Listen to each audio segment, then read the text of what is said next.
on the other side of the board. So you do kind of have to find a way to just stretch a little bit of extra value straight away. Now, as we're getting into the game, we can see that Flurry is going for a very tech-heavy build, or South Korea, I should say, are going for a very tech-heavy build of this deck. Already, we see a Doomsayer and a Spellbreaker, perhaps suggesting he's gone big game Hunter in there as well, which is something that we're seeing quite popular on ladder. Yeah, we are kicking off game one of, as we mentioned, the Druid Mirror. South Korea versus Ukraine, the first game here at Gamescom. Hearthstone Global Games, and yeah, I completely agree. The Doomsayer list from, I think I've been playing the most of Purple's list with Naturalized as well. Right. Yeah. Like, Doomsayers are actually pretty good because it's another one. Spreading Plague Doomsayer. It doesn't matter if your opponent's got massive Jades if they can't get to the Doomsayer, right? You clear the board, then you gain the tempo. But then we'll see how this plans out here. Kriplord, not exactly a standard pick here from Team Ukraine either. Right.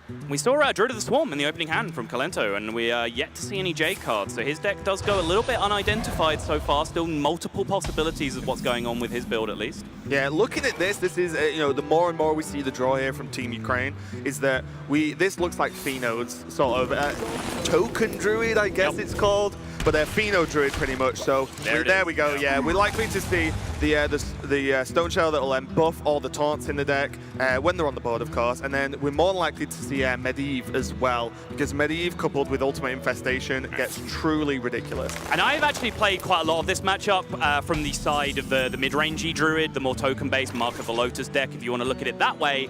And I've had huge success against Jade Druid, but it's off the back of one particular card that I don't really see anyone else running, and that is Violet Teacher, because that thing goes nuts way too early that Druid is able to deal with a 5 health minion a lot of the time, especially if you're able to ramp into it. So we'll see whether a Kalento's build is more towards token generation, or is it more that late game Pheno list that you were talking about? Yeah, and we see something we've not really mentioned. We've mentioned Knights of the Frozen Throne, and it is centered around each class getting a Death Knight form to a large extent, and we can see Malfurion the Pestilent there in South Korea's hand.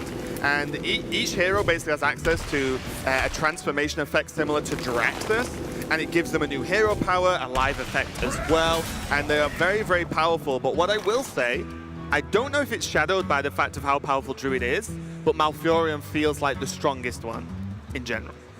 Very, very possibly, yeah. I mean, the initial spawn effect is nuts, choosing between poison or the 1/5 taunts, and then the hero power that you end up with is just so ridiculous in any situation, not to mention when you just bring Fandral into play, and then you're getting the best of both worlds from your hero power. Fandral, of course, changed to now your choose one effects. You get both options, not just from a card. Yeah, now we're going to see how this Doomsayer usage is going to play out here from South Korea, because they probably have a bit of an idea that it's not Jade at this point. Right. It's very odd to get this far where you don't see it. And it's a point I want to touch on, because there was kind of, you could call it an overreaction to double Wrath down a Cryptlord on their turn 4. They didn't really have anything else to do, but they could have chosen to cycle those Wraths and leave that thing around. That, again, is another nod towards saying, well, okay, if I leave that there, then he can start buffing that Taunt minion up. On turn 4, that's one of the expected plays. Then he can hide tokens behind it, play Mark of the Lotus. So just giving full respect to that Cryptlord. Or just Crazed Alchemist it and punch in the face for a million. Now we're in aggro Druid territory, and I'm pretty sure you know this is an aggro Druid that you're playing against really South Korea. Slow aggro. Yeah, maybe the hand is just living mana, Bitter Tide Hydra. I think that's what they've got. Right, yeah. Done. Let's see South Korea here, just coin the Jade Behemoth out and just start stacking these Jades up. Both players haven't really got off to the explosive start that I believe, you know, Druid is just more and more known for at the moment. Everyone that has played has probably witnessed the whole ramp, Ultimate Infestation, go, refill the hand. And we've seen both players not really get into that, although Kalento and Team Ukraine now do have Nourish plus Innovate as well. There's Ultimate Infestation 1 and 2, and Malfurion. So pretty swiftly here, Ukraine has got access to all the tools required. And I think something that's pretty interesting is Nourish used for draw versus ramp. Just wanted to make that point. Yeah, because very interesting to me. Normally you just go ramp, because Ultimate Infestation is your draw. But the games you lose as Druid often are the ones where you like go ramp on Nourish, and Ultimate Infestation is bottom 3, bottom 5 cards or whatever. Well, I think it was about this hand as well. Like, if Ukraine could dig into their deck and see that their next 4 cards were 2 Infestations, their Malfurion, and an Innovate to just force that all out quickly, then yeah, they would have ramped. But if you look at the cards they had at the start of the turn, Swipe, Bone Met, 2 situational minions that require something getting into play to buff, 2 buff effects in Mark of the Lotus as well. They just needed to draw minions to get onto the board first. Ramping straight up to Ultimate Infestation wouldn't have got them anywhere. Yeah, this will be really interesting from South Korea. I think personally that the Innovate into Vandal is just worth getting down. You could just use the Malfurion. Sorry, Malfurion. You can use the poison spiders to like defend against whatever is played from Ukraine. It's a great but point. South Korea want to just hold on to the Innovate, and I wonder if just passing a turn after your opponent's just drawn effectively a full hand might just let, you know, Kalento just really get into this game now. It's possible, but I imagine South Korea's thinking here is that, hey, it's only 1 turn that it speeds us up by. Ukraine just took a slow turn with the Nourish. We can afford to take a slow turn in return. We're ahead on the board right now, no need to panic. Then we can just play Malfurion on curve on 7 and save that Innovate, because Innovate is now a viable late game card. Yes. When you have the best 10 mana card in your deck, holding on to that Innovate to just rush out an Ultimate Infestation that you can draw over the next 2 or 3 turns can actually pay out big later on as well. Now with the Malfurion and the Pestilent coming down from Team Ukraine first, gone for the taunts, the 1/5 normally, but with Mark of the Lotus buffed them to 2/6s. And the problem with this moment when you're against this style of Druid is those taunts have to die.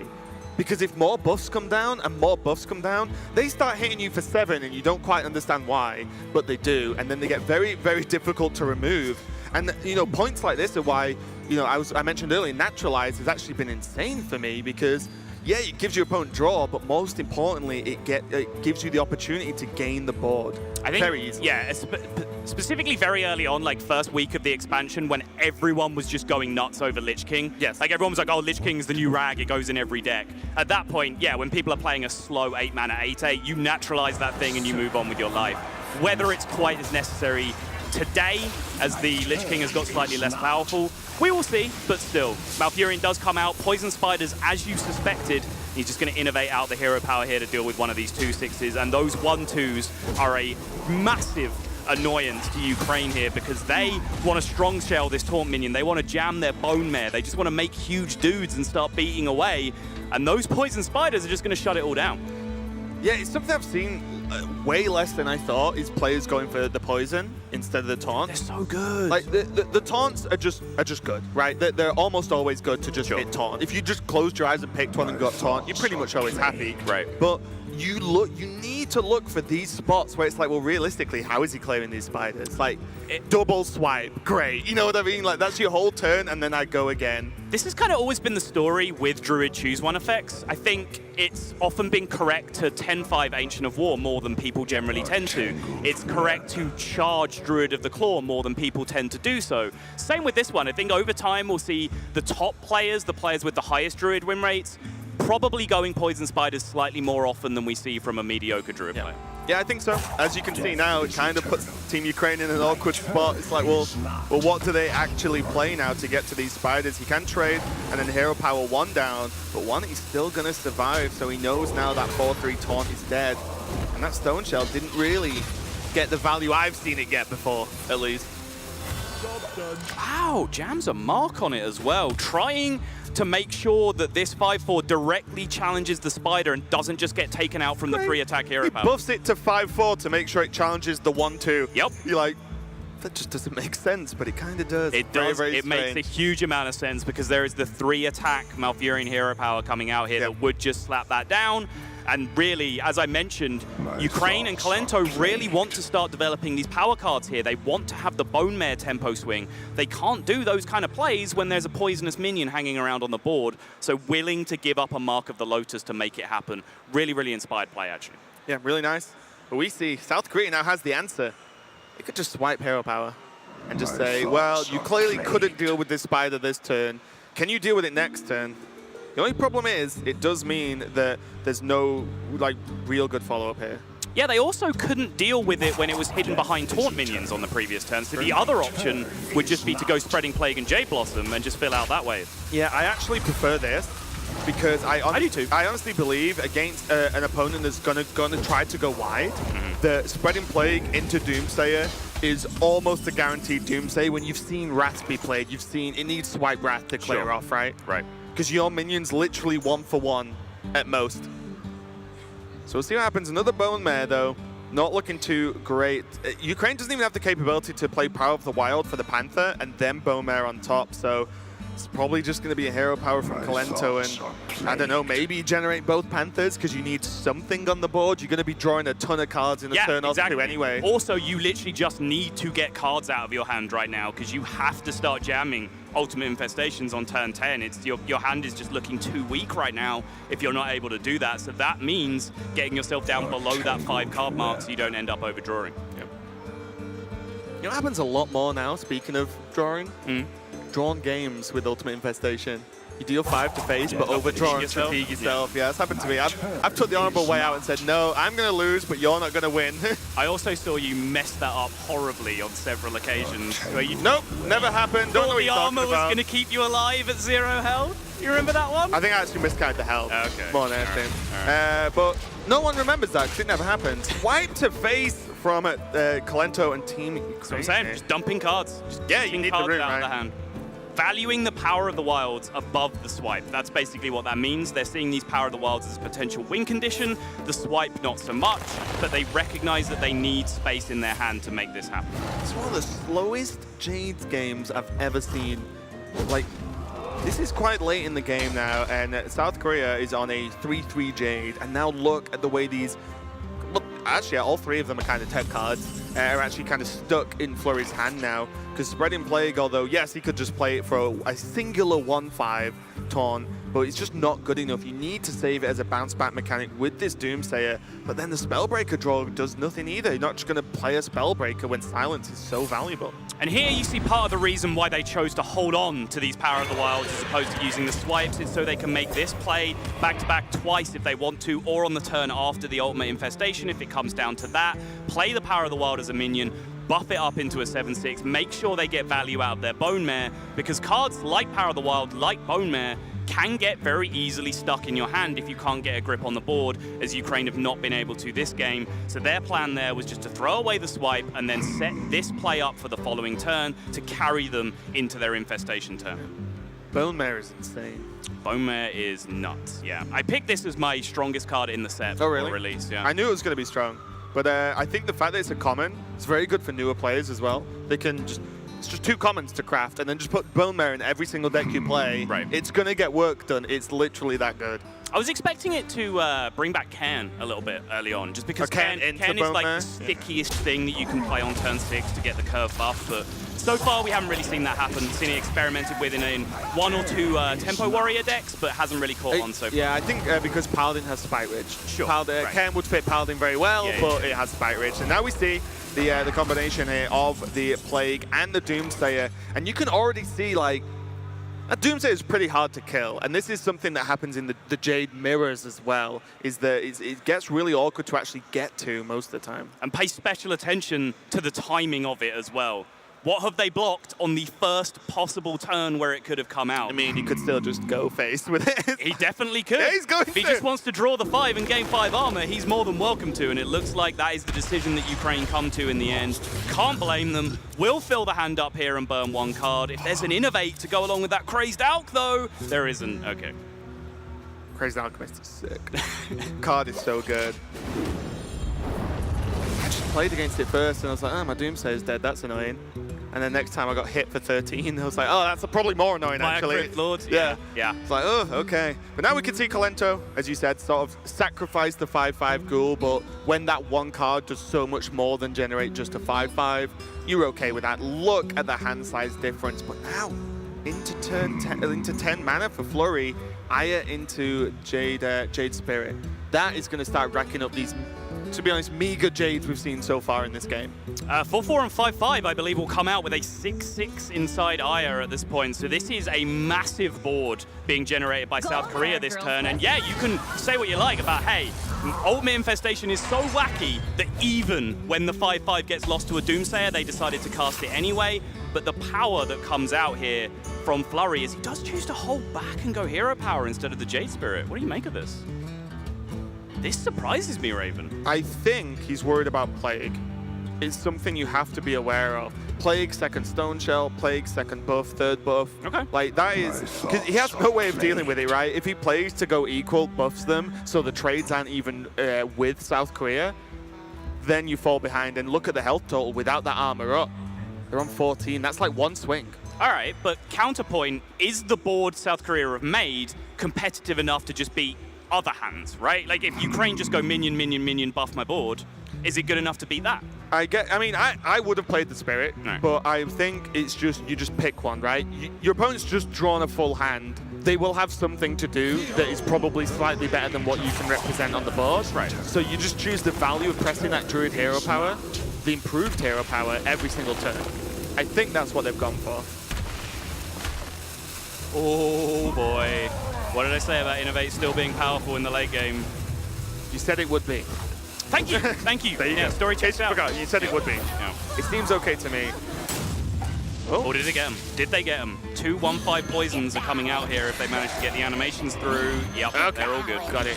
And that is a realistic thing we've seen in global games so far. I mentioned it very briefly earlier, that with all of the communication that happens at the same time, we saw a lot of teams hit the rope and then actually just miss minions, miss attacks, miss lethal. Right. Happened more than once. Yeah, and I think there was a few teams that we spoke to that very freely admitted they had moments in the qualifiers where the pilot of the deck, who was kind of trusted to be the the #1 player for that deck because they were the most comfortable, had moments where, look, everyone, shut up, let me think. Like, Yep. I've got this. Don't cloud my head with a bunch of different things. Just let me think this through. And that's actually a really important skill in team communications, is recognizing when too many cooks will spoil the broth, and when the one guy that you're trusting to pilot the deck should just take over. It's like when we were playing that warrior list and there was just 2 of us and you kept telling me to shut up. Dude, I can't think with you talking all the time. I just can't. How do you cast? I know. Doesn't make It's a sense. marvel. It's a marvel that I've made it this far. That's true. Okay, well, Flurry does have the second Jade Spirit available now, so even though the hand size is small, Flurry will be wishing on an Ultimate Infestation 3-field hand, or even a Nourish. At least these are generation minions, right? They're actually just making the Jades hit the board pretty hard there, 6/6 and 7/7. As you can see, just a Spellbreaker in hand plus 1 draw, whereas Ukraine, cards don't normally glow blue, but when Fandrel's on the board, it makes everything happen. Nourish to draw even more of the deck. Got to watch out though now, because there are only 5 cards left, so it's definitely something to consider. But actually, this is tough. I'm going to rewind a little bit. This is where you get into a bit of a problem with drawing very heavily as Druid, is Kalento has to think, I need to finish the game with these cards, but if I overdo it in one go and he stabilizes once, I lose.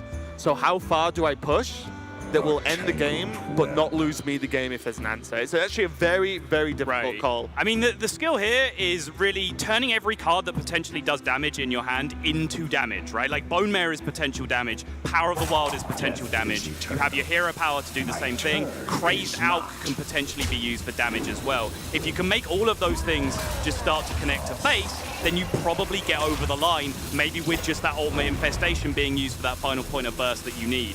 So Ukraine really have to find the most reasonable way to ration this out, and they do need to keep pushing face here, because eventually they will just exhaust the value in their deck, and Jade Druid will take over if they overtrade from this position. Yeah, what I will say, there is 7 damage available next turn if Bone Mare lands a target. So Bone Mare plus hero power minimum is 7. Yep. And the whiff, quite frankly, there from Team South Korea on Innovate, well, don't need it, friend. Unfortunately, Flurry, you needed any card drawing.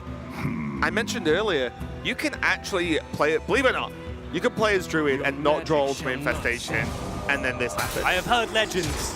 of these crazy games at rank 20, when you forgot to put it in your deck. Yeah, just going back to the point you made, the Crazed Alchemist here actually represents more damage than the hero power coming through and flipping the 1/5. So Bone Mare and Crazed Alch is actually the max damage. And very, very intelligent attack from South Korea. The respect of the Crazed Alchemist.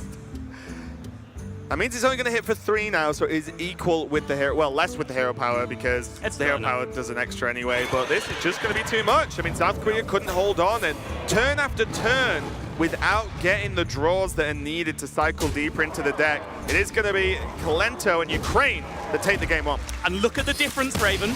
One Druid drew Ultimate Infestation, the other one did not. One Druid ended the game with 5 extra cards in their hand. The other Druid had an empty hand and an Innovate. That crystallizes perfectly for you how powerful that one individual card is. Yep, completely agree. And I thought for a second that you were just explaining to me what Ultimate Infestation does. One player played Ultimate Infestation and drew 5 additional cards. It's like, yes, that's how the card works, but I do know what you mean. Unlike some people, Raven, I have actual depth to my commentary. No clue what you're talking about. Don't know anything about depth whatsoever. But yeah, that was the first game, and it's a tough one to call whether, oh, it looks like Ukraine are, looking great. It's like, well, yes, they're 1-0 up in a best of 7, and the Druid mirror where one doesn't draw Ultimate Infestation, one doesn't even draw the Nourish to even just go a little bit deeper in the deck, then it's still all to play for. But starting off at 1-0 in the Druid mirror, it's a nice game to take a win with. It is, and I mentioned right from the start that I've had a lot of success with the more mid-rangey druids up against the Jade druids, because you can create board states. I do really love using Violet Teacher in that deck, but even without the Violet Teacher, your ability to just Spreading Plague, Mark of the Lotus, Malfurion, generate your 1/5s, Mark of the Lotus, that board, along with buffing up your taunt minions at any given time. Like, you can, if you build a board that has 3 or 4 6 health minions on it, that's so difficult for an opposing druid to deal with. They kind of do have to resort to their own poisonous effects at that point, coming back, or try and get value out of those kind of like Spellbreaker tech inclusions that we did see coming out from South Korea. Ended up to not be enough in the end. Yeah, I think we're going to see, like, is it Webweave that creates the 2 poison spiders for 5 mana? Apparently that card was, what was it, broken at 4 is what we were told? I think so. Yeah. I think so. So that was an awesome game 1 between Ukraine and Team South Korea. And we're going to be ready with game 2 right after this, so don't go anywhere.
We are getting ready to go for game number 2.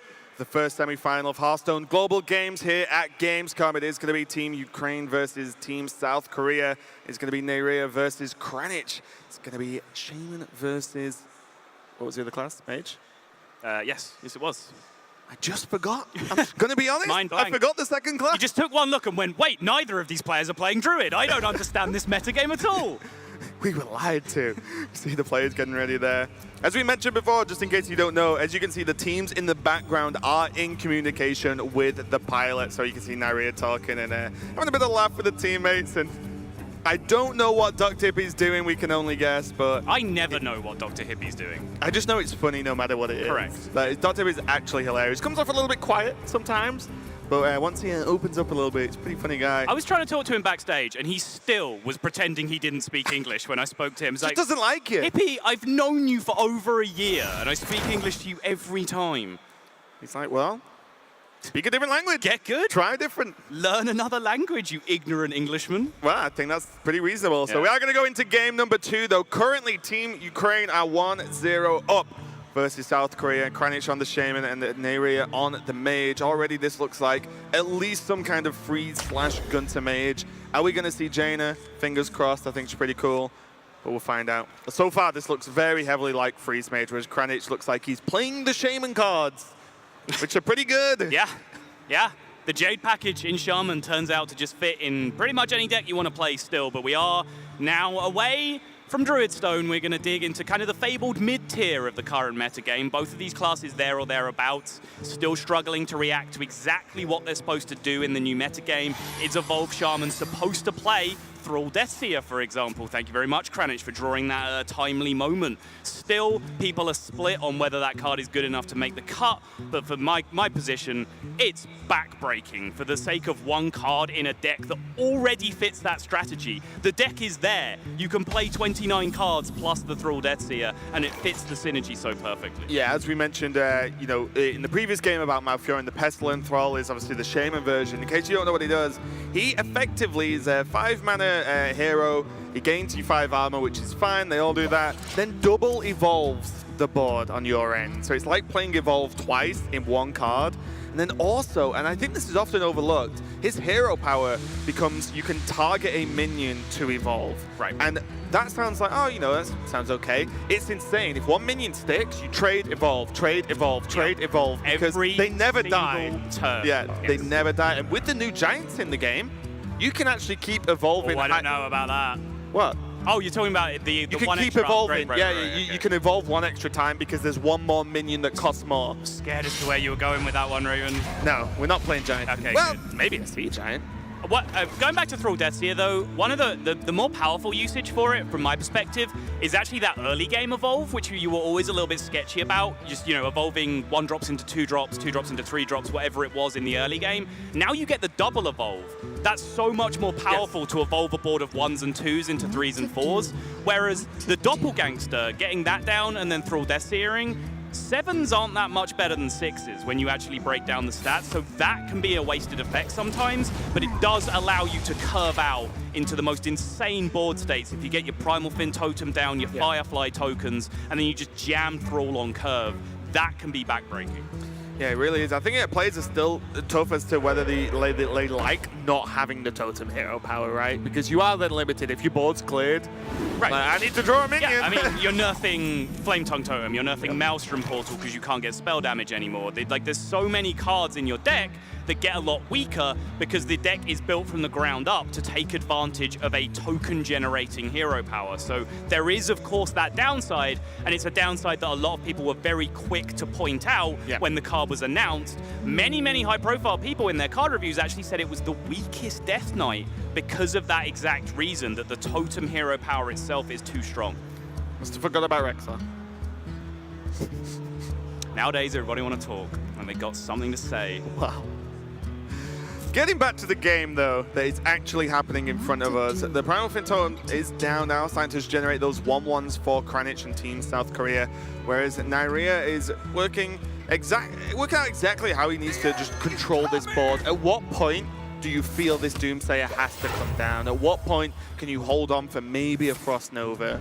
Nerea's actually just decided that he is just going to drop Doomsayer, ping, and say, Ez is actually pretty safe. Unless there's a devolve, the board is going to be empty next turn. You see Naira there, just down the bottom, just communicating thought process with his team behind him over the next couple of turns, just making sure they know what's going on here. But I love the Doomsayer timing that they have come together and come out with, because it's resistant to Jade Lightning on curve. Yep. It's resistant to Flame Tongue Totem. Those are the two ways that Shaman kills a Doomsayer and nets tempo at the same time, and those are the games you lose. When they kill your Doomsayer and develop tempo at the same time, so hard to come back from. So this is perfect timing from Ukraine. Yeah, it's definitely, you know, you need to clear the board once, I feel. Get a strong clear. Only once? No. So if you keep the board once, get a strong clear, and then keep something on the board yourself, okay, you can really start battling against Shaman. But it's when they just have that one answer and then just keep snowballing. The game's over. So many decks at the moment are built for like the greedy control meta game and trying to beat druids, trying to beat priests, for example, and you know, trying to deal with stuff like that. That a lot of the time you just die by turn 5 or 6, especially when there's a bloodlust involved. Yep. Ukraine here just developing Acolyte of Pain behind this Doomsayer that does go off. South Korea did draw the Devolve, which of course is one of their perfect answers for a Doomsayer. It's also a very premium target in Acolyte of Pain to use Devolve on as well, especially when you are unable to otherwise stop it drawing multiple cards. They do have the Jade Lightning here. They also just have the option to live the dream and just slam a Doppelgangster this every turn day of the week and see if they can make it happen with Thrall next turn. Every day of the week. Yeah, yep. You on board? So the problem is, if you devolve, you negate the card draw, but then what you hero power? Great. That's not doing much. If you Jade Lightning, that's not bad, but the Jade's what, 2/2? You know, it's like, well, that's not doing much. You could end up with 2 2/2s on the board because you'd imagine Acolyte Ping will come down at minimum. That is possible next turn for Ukraine and Naira here. So if you have 2 of the Doppelgangsters survive, just slam Thrall and get cooking. Like, that is literally how you're going to win. Still no secret drawn. Medivh's Valet not active in the hand, still not there. What can he do? Frostbolt Ping. Mana Worm does look like it is more of like the Gunter style as well, because normally a lot of freeze mages drop the Mana Worm, don't play, or you know, the other mage deck is Quest Mage that we've not talked about, mainly because this just factually is Quest Mage, but they have also dropped Mana Worm. There's hybrid style, right? Yeah. Which is what we saw from Zump, was one of the first people to really have big success with it at DreamHack Summer, I believe. Where it's basically Freeze Mage just with Mana Worms and Firelands Portals. Yeah. Because you know what? Mana Worms and Firelands Portals are pretty damn good cards. Sometimes you just go, this card's... It's what I was saying about Bone Mare earlier. Just put it in a deck if you can't build a, you know, a filled out sort of deck. Just put 2 Bone Mares in there. You'll probably be all right because the card is just that good. But now Kranich has to decide, do I still want to think about Evolve? Can I do something else? I don't like it. 1/7 drop here. I'm not feeling it. Yeah, I was just wondering how good the potential follow-up of having the hero power if it lives. Well, I think what you can do here is actually use Maelstrom Portal and J-Claws #2 to actually get yourself a wide board, and then, but for the cost of delaying 1 turn, you get yourself a huge threat of Thrall Deathseer coming down again. Yeah, the slight problem now that South Korea is going to have is that every turn from this time on, there's more potential of Blizzard, of Flame Strike. To try and pull that off. So this is where Thrall actually gets a little bit tricky, and quite often I've seen Thrall on turn 10, and it's literally Doppelgangster Thrall, that's go. the play I don't like. Yeah, that's the one I really don't like to see. Sometimes it comes out of necessity though, because you've been shut down up until that point. It's because it will guarantee you stick some things to the board. That's why it's done. It's not done because it's like a cool power play. It's done because you have to do it. Yeah, but if you look from South Korea's perspective here, you look at this position, you say, okay, Ukraine is your Blizzard turn. If you want to Blizzard this board to deny the Thrall, go for it. But then I redevelop with Doppelgangster and you have to AoE me again. So you're saying to Ukraine, you have to have back-to-back AoEs here over turn 6 and turn 7, which you are not odds on to have, otherwise we punish you with this Evolve effect. So I really like the line that Kranich and South Korea have taken here, all the way back to their turn 5 tempo Doppelgangster. I think that was a great risk I like to take. I like that. But now they're just consolidating back to more standard play in their position. Fireball and a 2/2, and it's the right play. What world are we living in? Let's go. It's Thrall time, baby. Oh, that draw, though, is enormous. It's actually pretty nice. Patch is still available, right? Yep. 3 drops. That's 2 extra 3-drops and 1 extra damage because you hit with Patches first, of course. Oh, wait. Oh, wait, does Patches die? Patches is going to die! No, it's when you play. Okay. When you play. Woo! When you play. Oh, We're still learning the games with you guys. I believe it or not, I've not seen this interaction that often, so forgive us. But there we go. Patches did get the damage in, and here comes the evolve, or the double evolve. Let's see what's going down. Ugh, that did not go well. Pantry Spider. He literally, okay, the blood cell. Think about it. The blood cell caster was far left and Patches was far right. He gained literally 1 stat on both of those minions combined. Is there one on the far right called Blubber Baron? It's just unlucky, Raven. I don't know what it's called. I'm sure it's Blubber I think something. it is Baron. Someone tell me. Yeah. Blubber's just a great word. It's a great name of a That is bird. not great overall, though. Like, Carry On Grub 2-5 for 3 is fine, but Pantry Spider is a low roll as well. That was not pretty on the front of South Korea. They could have expected a much higher average level of stats than what they ended up with. Is that, guys, the non-durability loss one? It's not, right? Or is it the when minions die one? Yeah, your weapon doesn't you lose durability, yeah. It's that guy. Ah, well, you go. 2 extra damage. That's true. Yeah, if You it's know not what I double, mean? You've yeah. got to look at it It's because the whole point, I know you like to talk about a lot, is the evolves and the effects, how Yes. powerful the effects of the minions, how common it is to get a minion with an effect. So, that is kind of 2 extra damage. Still keeps 2 charges on the weapon. Not terrible. But yes, by no means good was that double evolve. But what you've got to consider now, Thrall has 2 mana, evolve a target, and now he can make the grub a 4-drop if he wants. For 2 mana. Can. When that Blood Cell Corsair was drawn, though, it looked like the turn was going to be huge, potentially explosive. Neria did have the Flame Strike to deal with. The majority of 3s and 4s that would have come out in that scenario, Flame Strike was going to clear up anyway. So maybe you can flip it on your head and say, hey, South Korea got 1 5-health minion out of that. You can actually consider that a win in the world where Flame Strike is going to come down and clear the board. Yeah, not too bad. At least there's something there. Fireflies now can fill out the board a little bit more, go wide again, because the problem, as we mentioned earlier, there is no normal Shaman hero power now. You can't go wide and say, well, my totems will get 3 damage each from Bloodlust. Right. Nope, that's it, you're done. You're going wide with the minions you've got in your deck, and that is it. So Firefly is not a bad draw in terms of going for that.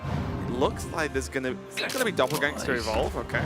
Interesting, the dynamic we're seeing. I'm just watching South Korea's camera just a little bit, and it looks like Kranich is shot calling, and there is just agreement or disagreement from the players behind him. That seems to be how it's working right now. Yeah, I think as well it's good to note that, say we're playing and I am a mage specialist.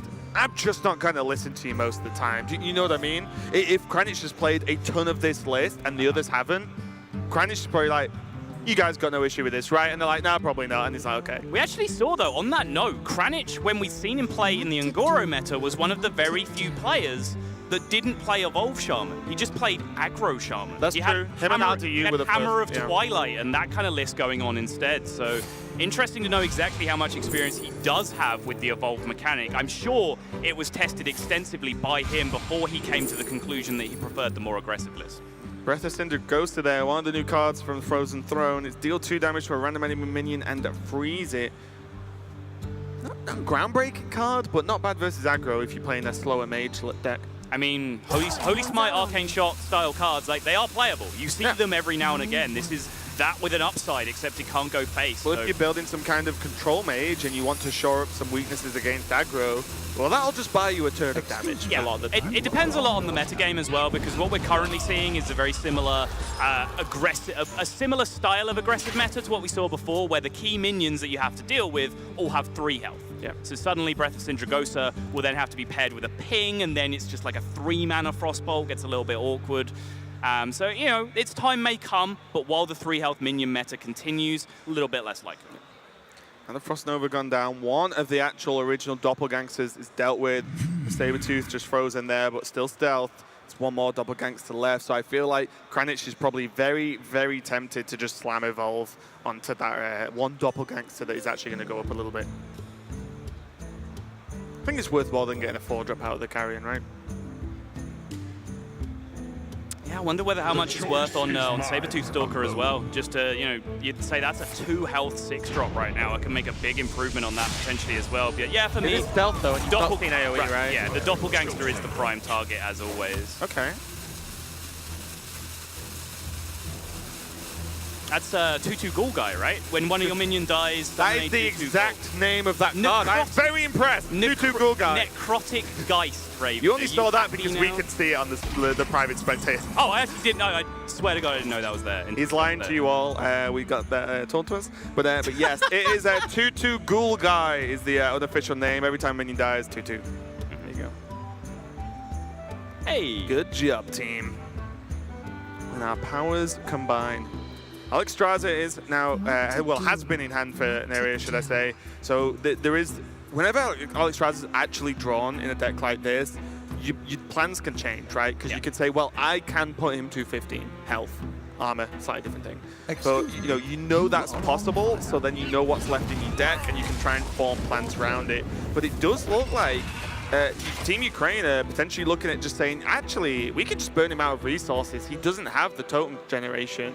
If we just kill all the minions, he has to play minion, evolve it, play minion, evolve it. 2 doppelgangsters are gone. What else could even be left in the deck that high-value evolve targets? And this is a great setup from Ukraine. Honestly, they are in the position here where their block is vulnerable. Their block is vulnerable to 4, 5 damage, which means Flame Tongue, Jade Lightning, all those kind of cards can have a big impact. But if all of the mana this turn is committed by Kranich to just Burning Face, then Nyria can clear the board with the minions that he has and just Alexstrasza his own face, get right back to square one. And have an 8 on the board. It's pretty good. Imagine we're going to see an evolve on this Tiger, though. Far too vulnerable as an 8-2. Here it comes. The block is going to go down. Ukraine are going to have to find a way to compete with this board state, which is why the Nesting Rock was a really nice pull there to get a very resilient minion to hit the board.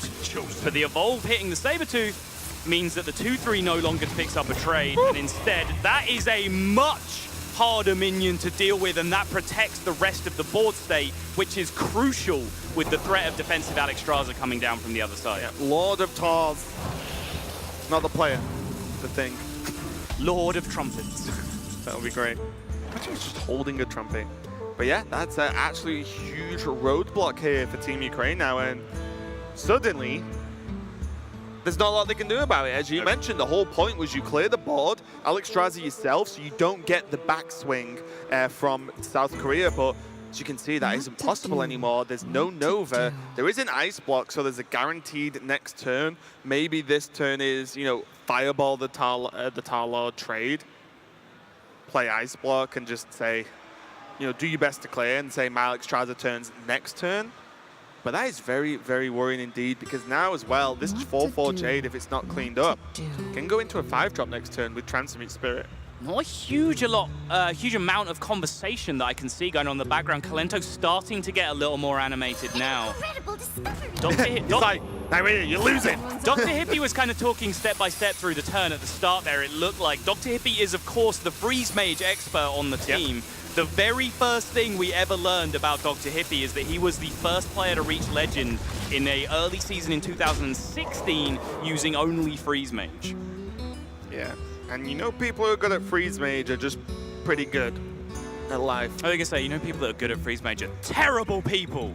Yeah, I respect freeze mage players. They're not to the level of hunter players, but freeze mage players, they're all right. They're all right. They're good people. Hunter players. Bloodlust drawn now, moving swiftly on before this gets into a brawl itself, and not versus the Lich King, which is available here at Gamescom at this very place we are stood at. But Bloodlust is a bit of a problem now. There are enough minions on the board. Obviously, there's a good chunk of damage, but that Tar Lord does go down to 1 attack when it's Kranich's turn. So you can just hit through all of this, prop the block, and say, well, what have you got this time? Right.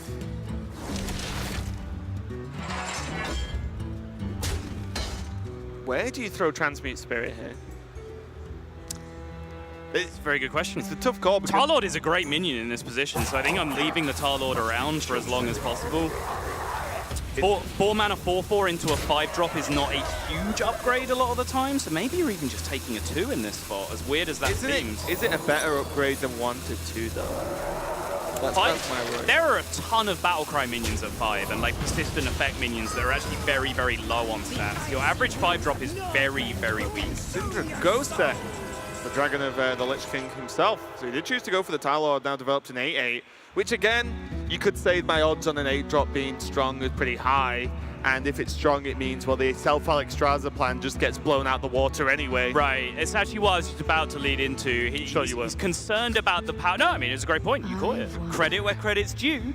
He's scared of defensive Alexstrasza. They know now, Korea, that they've beaten the ice blocks. Yep. So the only defensive option left is that Alex. They want to make sure that they're not worried about the taunt protecting the board state that they have. They're just worried about turning what is essentially a 1-attack minion into a 7/8+ attack minion so they can threaten defensive Alexstrasza.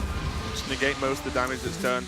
You see the draws now going to come out with Arcane Intellect. Violence Portal, Frostbolt. Frostbolt can come down here to stop the Syndragosa, but that doesn't really solve the big problem, which is, well, there's other stuff on the board too.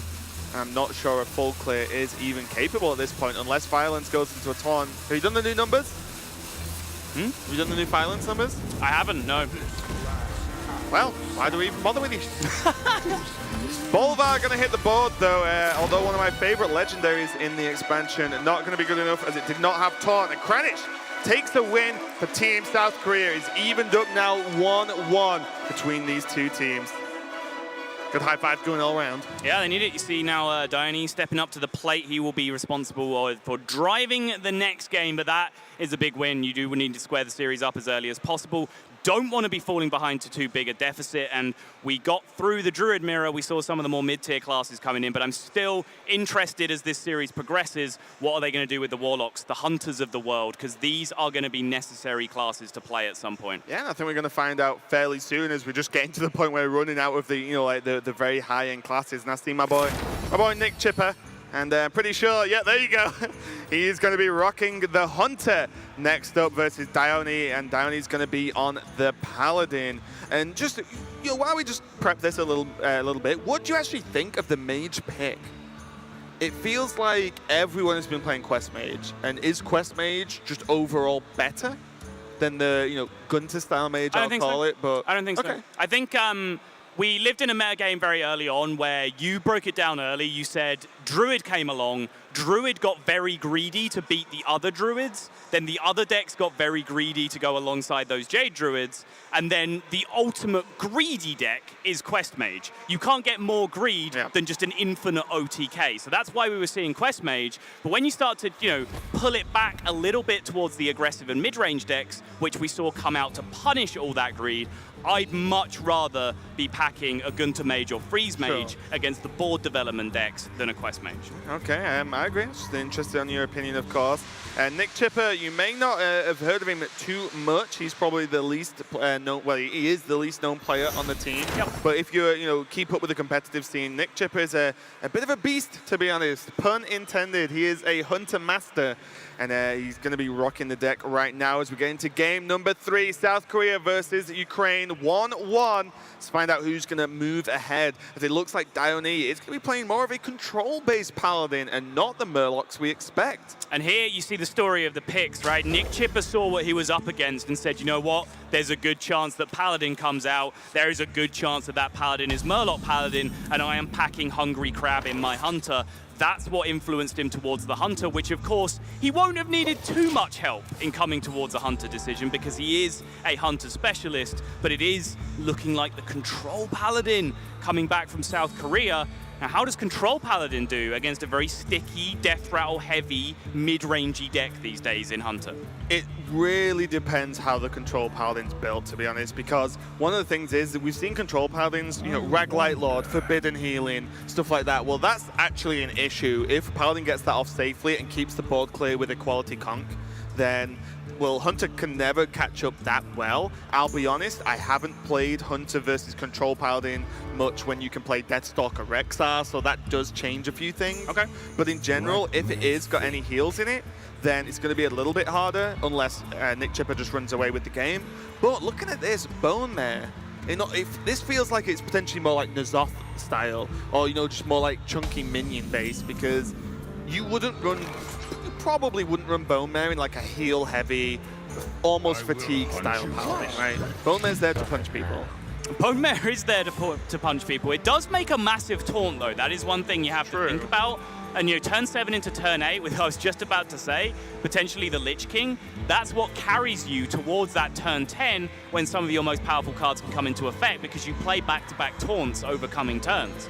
something that's already kind of punishing Nick here is that he could have had a South Korea on 29 now. If he knew it was control, he would have played the crab on 1. Yes. And he's not. He's holding it purposely because he believes it is Murloc Paladin, because it is very likely to be. Let's be honest, if I was in Nick's shoes, I'd do the same. But without drawing any of the other 1-drops in the deck, held on to that Murloc. And it's going to be very interesting to see how long he does hold on to the Murloc, because right now, if you go crab into hyena and just trade, that's actually a pretty strong turn when you've just drawn Houndmaster as well. That is representing a very awkward board. It cannot be coin consecrated because the hyena will still have 1 health left because of the trade. And yeah, you lose your other 2 minions, but you have a hyena.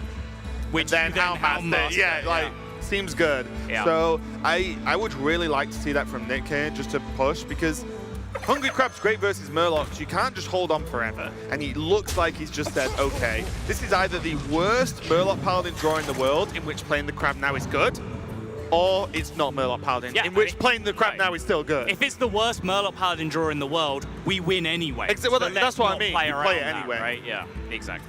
Now, Downey does have access to double Doomsayer if he really wants. Maybe not necessarily this turn, but he could go. How many more turns do you have before you have to start dealing with it? You have to wait until turn 5 to Equality Coin Consecrate. There could even be Death Rattle minions hitting the board before then. What about Equality Coin Doomsayer? And then to set up for the consecration on the following Doomsayer turn, will effectively heal 7. But then you get punished enormously by Houndmaster. I mean, I guess. I think you're gonna get punished by something.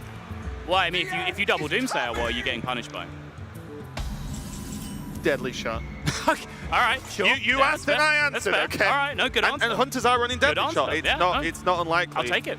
And yeah, no surprise, to be honest, to see. We don't know the players' deck list. Each teams don't know each other team's deck list. These are closed and hidden. But no surprise that most successful hunter lists at the moment, at least on ladder, are going double crabs. They're going Hungry Crab and Golakka Crawler. Yep. Beasts that can actually just swing you the game so hard, it doesn't matter. But Nick Chipper did not have the deadly shot, and it is just going to be a clear from Downey, and he's going to be able to fall with just the Acolyte of Pain now. And Acolyte of their lives. This is a weak turn from Nick Chipper here. Ugh. Do you just go back to playing board here? Like, is your kill command essential damage, or can you just use it to deny Acolyte value, develop the Golakka alongside it, curve into high main the next turn? I think this is one of the moments you shudder to think about as a hunter, but you do aim that kill command to a minion. I think you have to. Anything you play guarantees 2 draws minimum from the Acolyte. And you don't really want that when your opponent's just cleared the board as well. You need to get in there. So my thinking right now is, if I'm in Nick Chipper's shoes, Ukraine shoes, I want to keep the Paladin board clear for turn 5 and turn 6. Like, I want to start doing it now so I don't have to panic about clearing the board on turn 6, because the threat that I'm talking about is Spike Ridge Steed hitting the board on 6, which is not something you have any real way of dealing with. Bone Mare on the Spike Ridge on 7. Exactly. Unless you've teched in a cheeky Iron Beak Owl into your deck, then you're not going to find a way through Spike Ridge Steed too easily. Ukraine disagree, though, and hello, Uther of the Ebon Blade. This is actually why I kind of love South Korea. They do different stuff with decks, right? We saw Knuckles be played in a hunter match in global games. That's true. They legitimately put Knuckles in. We saw Genzo the Shark dip in and out of their lists as well. But Uther, everyone has pretty much written off for now because Murloc's so strong. But it looks like South Korea are pretty confident he can get the work done. But going back to that turn from Nick Chipper, in his hero power play, he's doing the hunter thing and said, okay, I'm getting the most damage every single turn. I'm going to cross my fingers that he doesn't have heal and get him. And the kill command is the final kill, with Unleash as well. Yep. My opponent goes wide, Unleash kill command hero power is a lot of damage often. Is it, when you make that kind of play in this position, are you shutting your eyes and saying, I probably don't beat Spike Ridge Steed, so I'm going to pretend he doesn't have it? Or are you making that plan thinking you can deal enough damage through Spike Ridge as well? I think when you play a high main, you think you can beat Spike Ridge. Okay. Because it normally does beat Spike. You know, maybe plus a minion to hit the first dude, but high main on its own can kind of solo the average Spike Ridge on 6 target, unless it's Fincher. High main on its own? Well, the Spike Ridge is adding 6 health, so anything. yeah, I mean, like if you get like one additional hit on the first one, High Mage deals with 6 damage plus the second piece as well. So, and there's the hyenas. Right. Eaglehorn Bow plays right into the plan right now for Nick Chipper, but he's going to go back to board position, make the most powerful board he can. The board clears have been used. That is back-to-back consecrations alongside one equality that have been thrown out for South Korea. Yep. So Nick Chipper and Ukraine now say, you know what? All right, change the plan. Back to board dominant. Well, the idea here is, does Bow equipped plus hero power, is the 2 turns of Bow plus the kill command going to win? No. So you don't do it. Right. But is the minions this turn plus 2 more turns of Bow kill command win? Yes. Exactly. So you set up now. It's not that Nick Chipper's bailed out of the plan. It's just a slight deviation to make the plan work, basically. Oh, Tyrion off the stone hill. Something fairly common you see as a paladin player. Although Righteous Protector in the list now actually alters the numbers it's fallen off quite a little bit. I think it might even be below 20% now. It was somewhere around 27 in the Angora meta, and I think it's dropped below 1 in 5 chance to get Tyrion. It might not feel like that. No. But Righteous Protector is a pretty good trade-off for that, because Righteous Protector is an insane card. Whew. Simple, yet effective, just like me. Do you even take it here? You're not going to get a lot of Ashbringer value because you are angling for that lifesteal weapon as soon as you can possibly get it in this position. And Downey has gone for the whole don't have Deadly Shot in hand because he did pick the stock off. How much damage is it?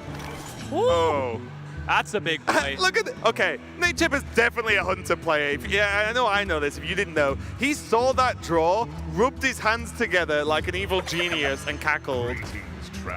And look at the reaction from Diane. He immediately rocks back in his chair, throws out the well played. He knows how big of a mess he's just got himself in with that hyena.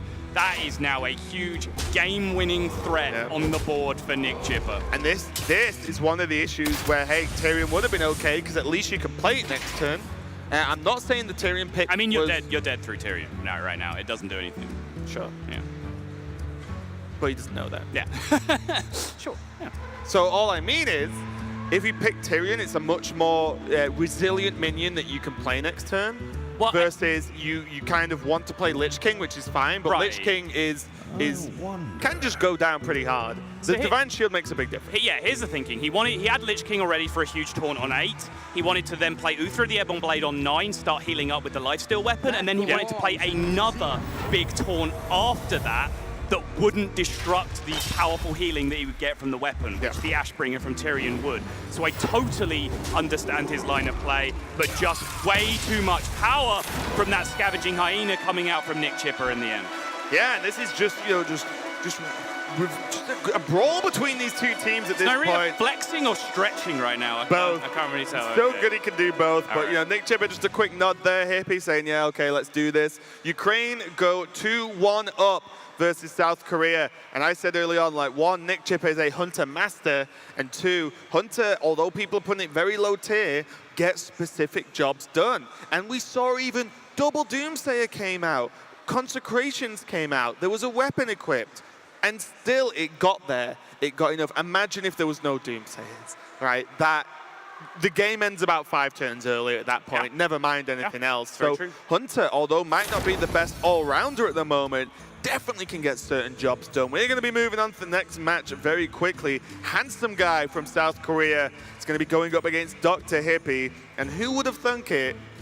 Double Warlock. We're going to be seeing a Warlock mirror. What are the options here, you think, Sol? There's many, many options. Zoo is quasi-viable again. People are having a little bit of success with it. Prince Keliseth coming in as a 1 and only 2-drop, introducing a really, really powerful early draw to the deck. Then there's also various control Warlock strategies. We're seeing Handlock being toyed with, and we're also seeing Blood Reaver Gul'dan being used in a more demon-based deck.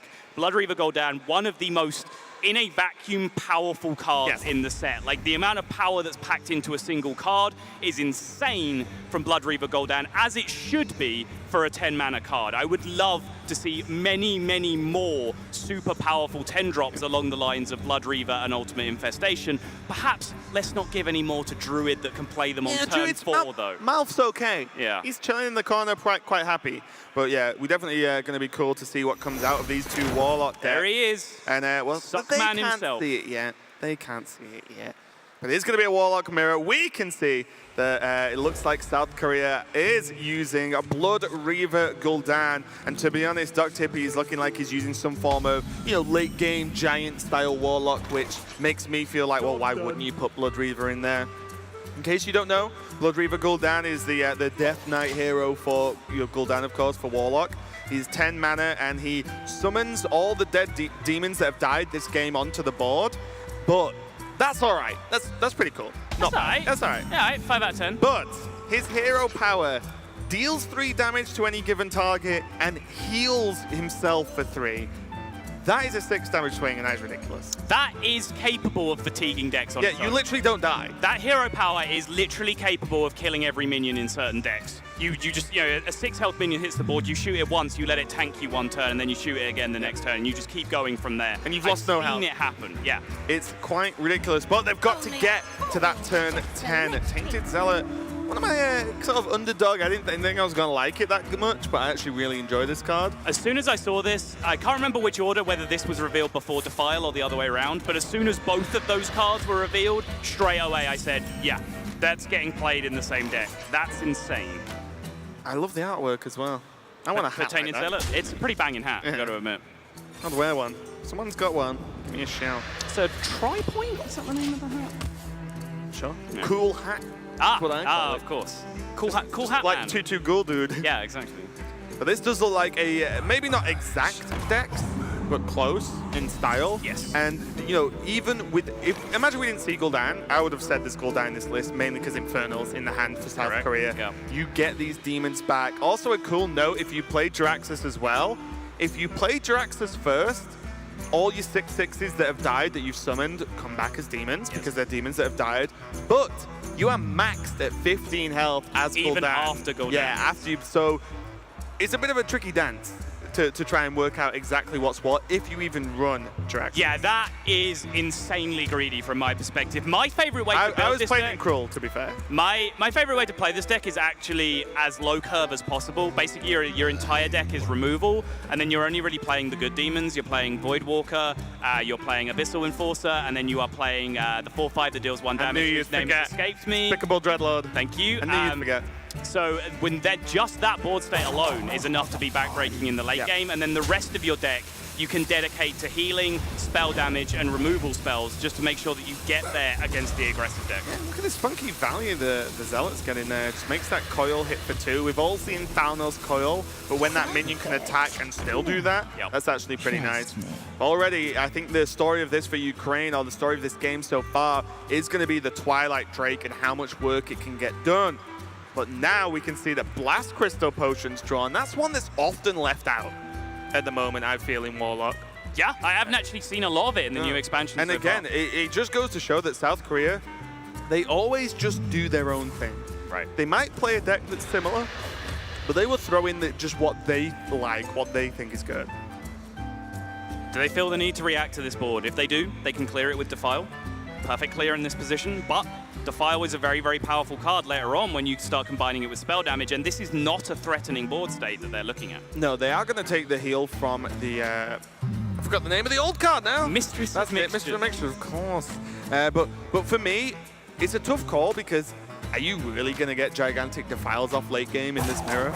I mean, just with Tainted Zealot, it's insane. Like, you get the first proc going off for 2, and then because the Divine Shield sticks around, it casts again as long as you kill a first minion, and then the second time around, you kill your Tainted Zealot because it's already lost the Divine Shield, and it goes off again. Like, there's so much AoE. They'd go for it, though. Now, Bane of Doom. It's got to have Gul'dan in, right? Ukraine's list? I thought you meant Bane of Doom. I was like, no, you're a crazy person. Gul'dan is not... It's probably close to being a demon at this point. Wouldn't surprise me. Next WoW expansion announced Gul'dan's a demon.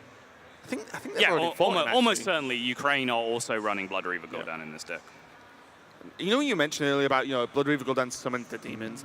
All the demons are really there for is for you to not die that next turn. Right. And then you start pressing that hero power. Yeah, just Voidwalkers just tank a couple of hits, and then if you get the Dreadlords back as well, they do a half decent job of clearing the board state away when they get summoned back, and then suddenly it's just heal up, heal up, heal up. Just role-playing a succubus over and over again, each turn stealing the life energy from everything your opponent plays. It's like you as a caster. What, role-playing a succubus? Well, I was going to say stealing the energy of everyone you cast with, but if you want to talk about role-playing a succubus, then Are you suggesting that's that fine. I have absorbed all of your talent into myself? Yeah, and I've still got more spare. Pretty good then. We are going to see the Dread Inferno come down now. Deal the 1 damage to everything except itself on the board. And now it's getting close to contesting the Twilight Drake, especially when there's 2 mortal coils in hand for Handsome Guys. So still a good contender there. And again, another minion that has never really been played that much, and then suddenly, the Death Knights come out, and you start to see a little bit more variation. Some of the old cards saying hello.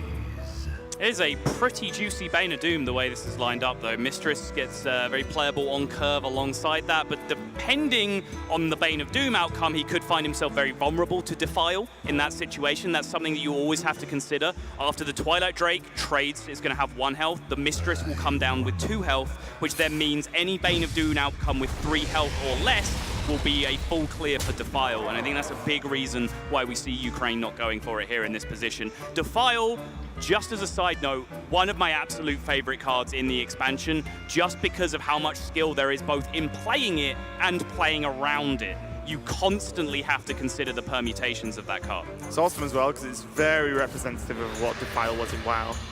Elaborate, Raven, for I have no idea. So Defile was something the Lich King actually did to you. Okay. And if you stayed, if you were stood in it and didn't move out, it would just create more and more and more. So then the whole raid ends up stood in it and wiped. Or at least that's what I remember from Lich King. That was many years ago now, my younger WoW days. But now, also Bane of Doom can actually go face. Something, just a small thing to consider, because in these matchups, maybe not in this mirror, but in a lot of the matchups, the tactic versus Warlock is kill them. You just go very, very aggressive because they don't have the anti-heal bots. They don't have Reno. They have to try and get to turn 10 with Blood Reaver, Gul'dan, and then play it, and then not die, and then they stabilize. So it's a big ask. So a lot of time you can go very, very aggressive. And now this Abyssal Enforcer gonna just chill as a 6/6 on the board, but all these heals going off at the same time is keeping this match pretty even so far. It is, and the Voidwalkers have now both been picked up for South Korea. That is one of the crucial check marks. Actually, my experience playing this deck, there's some matchups where you really do use the value of your individual demons to fight for the board. There's some matchups where Despicable Dreadlord is just a huge board sweep if you get it down in the right position. But there's some matchups where the demons are almost just units of mana in the same way that Murlocs used to be in any Finn Paladin. It's like at some point, I just want to get these played. Yeah, it has to be played. I don't mind if they get minimal value in any given position. I just want them on the board. I just want to allocate the mana to spend them so they are then available for that huge revive later on. Yeah. It's like South Korea are just going to go for the coins, go for the tap instead, and just keep that hand size full. Again, we saw how kind of wonky Twilight Drake was to deal with, and South Korea's going to be able to get one down next turn, or go for the Lich King himself. But now it always feels a little bit awkward when your opponent just slams Medieval on an empty board and you don't have that weapon removal. Blast Crystal. You see it coming into play. We talked about it. That unique tech inclusion that we have not seen much of being utilized by South Korea here to great effect, getting a huge tempo swing against a 7/7, being able to develop Twilight Drake at the same time, which would not have been possible with Siphon Salt. Yeah, it's strange though, because this wasn't a turn 10 Blast Crystal, so it's not like he just gains the 1 mana back and everything's even anymore. Yeah, he's still chilling, curves into Lich King, he's fine. Yes. But it does mean that Ukraine can potentially get Blood Reaver Gul'dan back. Very true, very true. And the second you get it down first, well, then the turn has to be the answer to the demons. And then you slow her again, and then the hero power starts to stack up. You start to see a little nod towards that Bane of Doom inclusion, by the way. We did see the Medivh come down. We didn't really talk about the implications of that, but when you do have Medivh and the subsequent Atiesh available in your deck, suddenly playing a 5-mana spell, it's very similar to the Firelands Portal effect, right? Yep. It's a high-cost spell that already generates a beefy minion in the first place. You combine it with the Atiesh effect, you're getting an enormous amount of value out of one 5-mana card. Yeah, it's you can actually just doubling up on minions and potentially helping remove something is insane. Right. As you said, the Firelands Portal effect is pretty relative. But now South Korea have to like work out a way to fight back, because suddenly instead of this health toll being roughly even, they're now like 10 health behind, and that's actually a problem when they're also a mana behind and don't have Blood Reaver Gul'dan anyway. The Voidwalkers are good as speed bumps, but I think it pretty much needs to be Drake this turn to help fight the board, to be honest. Drake, double Voidwalker. You're not just going to slam Lich King? I'm slamming Lich King, baby. Let's go. I guess he's seen Siphon Soul, right? Yeah. Like, I guess that's the bit, but it'll run 2. It worries me when you just play a minion and be like, well, if he gets Siphon, there's a huge problem. See how it works out though. Shadow Bolt, Drain Soul. Death Grip is actually very, very useful in a control versus control kind of matchup. +1/-1 cards. There you go. You'll see 12 versus 13 on the hand counter right now. That will flip right on its head when that Death Grip is cast. Yeah, in case you don't know, the Lich King gives you a very similar to Ysera. It has a set of Lich King cards, or Death Knight spells / weapon, or whatever we're going to end up calling them. And it gives you one every single turn. Death Grip pulls a minion from your opponent's deck and puts it and gives it to you. So it doesn't copy a minion. Yeah. It's not like a lot of the pre-spells or effects like that. It steals the minion. And a good way to beat Quest Mage is what I've used it for a few times. Good way to Steal that Antonidas. Blood Warriors as well, as I continue to find as I was learning that deck. Let's kick off with the Shadow Ball. Ooh. There you go, Drain Soul, Drain Soul. It's a golden Drain Soul, oldie, Bane of isn't it? Doom, of course, sorry. Harvest Harvest Golem. Golem. Classic. What a throwback. Oh, another Taunt Demon. That's actually pretty big. That's huge, actually, yeah. That is a big, big win for Dr. Hippie. I missed Harvest Golem. It's just a good card. It's just fun. solid. It's just a fundamental Hearthstone card. It's solid. It's just solid, sticky, occupies the board, hangs around, deals with aggro. Golden's pretty cool as well. Let's bring it back. Let's bring it back, Raven. Right, okay. 2 Harvest Golems in every deck from now on. Harvest Golem Hunter. All right, let's do it. It's got to be a thing. Right. Hey, to be fair, there's Play Dead. It's true. Oh, Hey. we're building decks as we cast. 2-for-1 value going on here. This is a problem though, because I mentioned earlier that Team Ukraine could actually just started to get ahead on that health count. It means they have to be less bothered about their opponent's board now. Right. They can keep pressuring, and like we said, well, what's Team Korea going to do now? They're on 9 health. They have to answer the board. They can't really go aggressive. It might even end up being the Mistress of Mixtures into the Twisted Nether. I can definitely see that, and then all our jokes about Harvest Golem aside, the fact that it is a Death Rattle minion is actually a huge, huge bonus in this position. I think that's why you're seeing the heal get passed up, because the Voidwalker actually comes down and contests the remaining damage Golem. This is so scary though, because in another universe, Ukraine could just slam Blood Reaver this turn, and then South Korea loses. That's literally how desperate that Twisting Nether was. They just had to go for it to just stay alive. And now, how is Dr. Hippie and Team Ukraine gonna capitalize on this? And just to note as well, just looking at the cameras, like a lot of the time it looks like Kalento is saying, this is why we should do this, guys. It really looks like Kalento takes the lead with this team, especially when, he's talking to Naria quite a lot. But from what I've been watching, Kalento's very much looking at the other two, no matter who they are, saying, no, we're doing this. And I also don't know how deliberate this is, but if you actually look at the positioning and the body language from Team Ukraine in the background, they've closed themselves in. They've kind of created a kind of semicircle shape. So it's harder for South Korea because they are very visible. They are about 10 feet from each other, and the player who is sat at the desk, in this case Handsome Guy, has direct line of sight to the players sat behind Dr. Hippie discussing. So I don't know how deliberate that is that they've closed themselves off, but you can see Kalento's body language is very much in blocking position right there. Yep. Didn't think we'd be casting seating positions. It's a relevant thing. It is. I asked it yesterday, right, when we were here just checking out the set. I was like, can the player from one team see the team of the other? Like, Yes. yep. I was They like, absolutely can. if I was on that bench every single turn, I'd be like, yeah! You know, just pretend we've drawn something extremely good and just freak them out. That would be so sick. Seem much more composed from Team Ukraine, though. I can't imagine Kalento saying yeah ever. No. No. I can't imagine any enthusiasm coming out of Kalento in any scenario. I imagine, like, if he gets married one day, which I hope he would, hope he finds happiness eventually, they'll ask him about it. Yeah, it was all right. It's decent. Married now. Seems good. Like, you won't even ask. Someone will ask, do you want to get married? Yeah, all right. Go on then. Go on then. You never know. But anyway, back to the game of Hearthstone you're all actually interested in. And South Korea and Handsome Guy is actually putting up a bit of a defense. A bit. And this is only viable because Blood Reaver's not been drawn. Or, you know, any of the big finishers haven't been drawn, right? The Twisted Nether dealt with the Medivh, but there's definitely more than one big threat in this deck. They're 1 damage off right now, right? Hellfire, plus the 8 connecting. Mixture was with heals and back up from that position, though, so they would need something else to follow that up. Drain Soul cannot go face either. Still a good Hellfire regardless, though, in this position. I mean, you want the health, you want the Mistress gone, right? Yeah. Get Mistress off the board, let's deal with real health totals, team.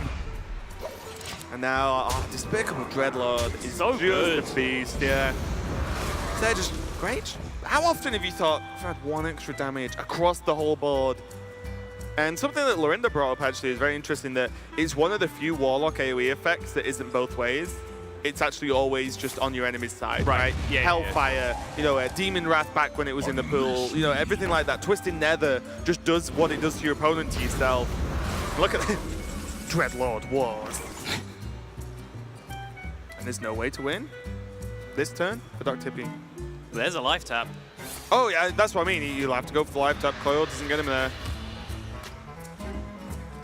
Huh. Korea are just going to be praying for Blood Reaver Gul'dan at this position. This is how powerful it is, because the board isn't overran. Yeah. If they literally just draw Blood Reaver, they could well just win. And they have been just holding on for multiple turns at this point, and it might just be long enough. I'm surprised. Well, not surprised, because they've had a lot to do, but them not being able to just squeeze in that Death Grip has hurt them a little bit. Denying one of their opponents means and just gaining a minion for 2 mana of your own, almost like a 0 mana life tap at this point.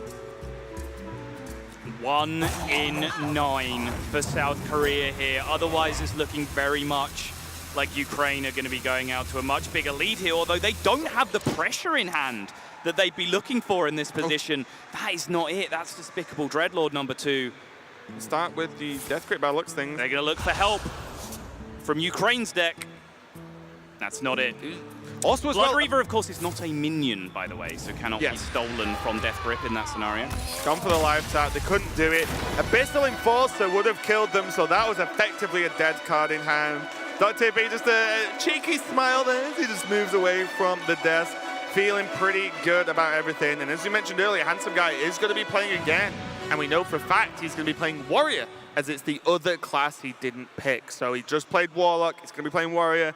He's going to be going up against, I believe it was Neyria. Neyria, stepping up to ace this match potentially for Ukraine is, would you argue with me, Raven, if I said the most consistent player of 2017 so far? I would definitely say so, yeah, 100%. You would argue with me? Yes. Okay.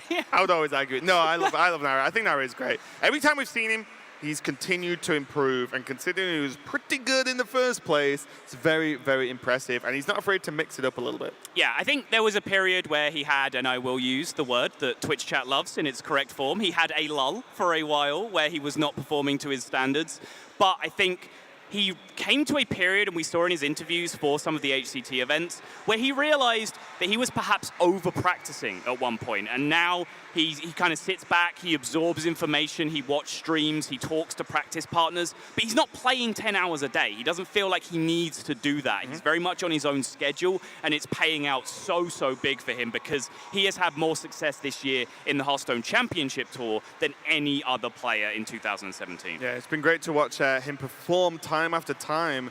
We'll see what he can do in the playoffs that are coming up soon, but you see, Team South Korea there just Just a bit meh. A bit meh? This is your pick. You're calling them a bit meh? No, I mean, like, they don't look like they're feeling too confident, but they are going to have a couple of minutes to get ready for this next match. So while we prepare that, don't go anywhere. We'll be right back.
And we are getting ready to go with the next game coming up. No, that was not me. It was not subtle. This is someone from the new It was video. Lothar. It was Lothar indeed. But yeah, we are getting ready to go into the next game. We see an awesome crowd here. We haven't really mentioned it much, but you guys are filling up the place, actually. I just got told from a friend that they actually couldn't get in because there's nowhere left to sit. It's actually this busy. Everyone's around the outside. It's not stopping them. Yeah, I'm looking around. There's people just rushing the barricades outside trying to watch some Hearthstone. I'm not trying to incite some kind of riot, please. Mosh pit right now. Let's go. You make the music and it's the deal. All right. Okay, but yeah, we've got a crowd here. We are at Gamescom as these two teams are the first semi-finals to fight out to try and get into that finals tomorrow for the Hearthstone Global Games. It is South Korea versus Ukraine. Ukraine currently on the better end of the stick here with 3-1 lead. Best of 7 means that they need one more win to take this. It's all on South Korea to battle back now. Yeah, 3 factors I want to step on very, very quickly. Firstly, Nyria, the man you want to ace this series down for you, the most consistent player of 2017. We spoke about that leading into the break. Secondly, South Korea, the point I made early on, I don't think they've been tested as much as the other teams that have made it here. I don't think their group stages were as difficult. I don't think their single elimination route was as difficult. But thirdly, of course, Handsome Guy is the man being trusted here to bring this all back. And we have talked, if Nyria is the HCT dominant player from the Europe region, Handsome Guy is his direct equivalent in Asia Pacific. Yeah, he actually, last year with the 3 HCT events, Handsome Guy won 2 and got second place in 1. So he lost to Dione, his teammate, in winter, and then won spring and summer. So we obviously saw him at BlizzCon last year for the World Championships. But let's get into this game now. Game number 5. It is good old Pirate Warrior versus Pirate Warrior. What are these new and innovative Frozen Throne decks that we are looking at right now? Yeah, I mean, Pirate Warrior is on the cutting edge. They only came out a couple of days ago. Would you say they're on the cusp? You love the word cusp, it's I very do. strange. But yeah, double War Axe with this Bloodsail Raider is actually going to provide a lot of early pressure and a lot of damage from double War Axe actually. But Ukraine seem to have more of the the Zoo-style build cards, right? Yeah, sure. You can get the board, keep the board, and pile pressure on that way. But now with South Sea Captain, suddenly South Korea's got a pretty good push themselves. And is Ukraine going to be quick enough? If you didn't know Pirate Warrior Mirrors, it's probably going to be over in like 2 minutes.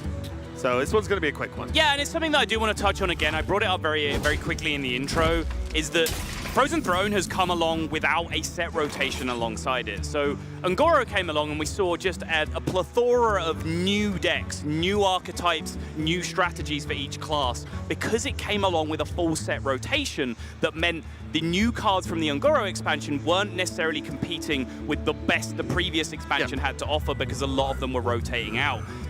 Frozen Throne has a much tougher job, and that's why in some of these early games we've seen the Jade Druid, we've seen the Evolved Shaman, we're now seeing the Pirate Warrior. Like, it's just, there's always going to be those power decks that take 1 or 2 additional expansions to get phased out as more and more synergy cards get introduced. Also as well, very true of the Death Knight heroes, right? Maybe in 2 expansions time, Hunter is by far the best Death Knight hero for some reason. Right. You know what I mean? You never know, because when cards start to compound on each other on new expansions, you don't really know what's going to happen. But back to this game, Handsome Guy, no surprise, going to drop the South Sea Captain, start piling on this pressure. And now with the addition of Heroic Strike, his game plan is very straightforward. You might say the Pirate Warrior game plan is straightforward anyway. It can actually get very, very tricky in weapon management, trading versus face. Right, it can get very, very difficult. But now, a lot of the time, you have to look at your hand and say, "What's it telling me to do?" Yeah, that hand's telling your South Korea and Handsome Guy to just go face. Yeah, that hand is telling you that you are very often playing a Fiery War Axe next turn. You're thinking about your draws, depending on the exact build. That's something that we haven't spoken about here that's actually becoming very important on Ukraine's side. The deck lists are hidden. We don't know what's in them. South Korea don't know what are in Ukraine's decks, and the other teams in the tournament don't know what's in either of these 2 players' decks, apart from what's being shown on stream.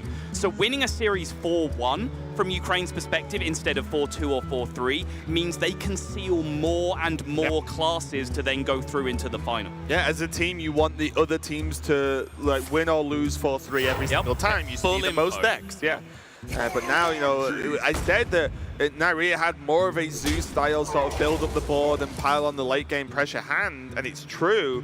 But with that South Sea Captain, I think Handsome Guy just got enough, and Dread Corsair is only going to help. The fact that Zot's first mate and Patch is still on the board is kind of crazy. It's insane, right? Like, how much is this? What, like 6 damage between them now? Well, 7. Patches will have attacked every turn. Oh, sorry, yeah, of course, yeah, 7. It's pretty good for 1 mana, plus the weapon. Yep. Pretty good card. War Axe going to come through, Dread Corsair coming down alongside it, and South Korea are threatening to push over the line here. Ukraine have just had no answers. It's just been an appalling draw for them in the Pirate Warrior mirror. Look at Naria's face, right? He's just like, well, yep. One of those games. And also, I do like the Dread Corsair coming down, because even if the board is cleared, Handsome Guy is not concerned with a Bloodsail Cultist. He doesn't need a pirate on the board to buff a weapon. He has a second weapon and Heroic Strike. So there's normally you hold Corsair, it's like, well, this is actually a really cheap pirate combo. Don't need to do it at this point. Just yeah, I gonna mean, have to it's very matchup dependent, right? It's tempo versus the investment of wanting a long-term weapon to clear the board. But yes, but there are a lot of weapon. Scenarios where you hold on to a 1 or 0 mana Dread Corsair to get guaranteed pirate buff value later on. This is not that spot. This is the spot where you just murder your opponent as efficiently as you can. Yeah, and when this turn is Heroic Strike into the minion, Hero Power Pass, it's not looking great. All these minions that are great minions, Naria and Team Ukraine cannot get down onto the board. Oh boy. Yeah. That is 9 this turn, plus another 7 on the following turn, giving them 16 over the course of 2, and Naria cannot get out of that range. Yeah, this is just too much. Mortal Strike often something that pushes these games over the edge, mainly because they just dodge the taunts. You know, like you mentioned, it's just, you can't do anything about a Mortal Strike except try and get more health than it can hit for. It's just not going to matter, though.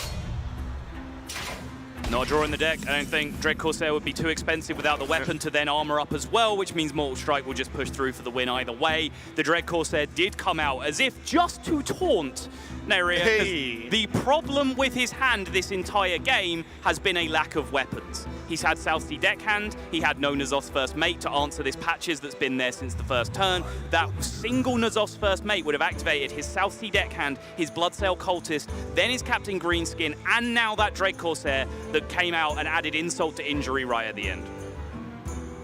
But most importantly, how long were you working on that one? That was off the top, mate. Oh, that was really? spontaneous. Fair play, Yeah. fair play. Now, finally, these turn 1 demons from South Korea, pirate demons at that.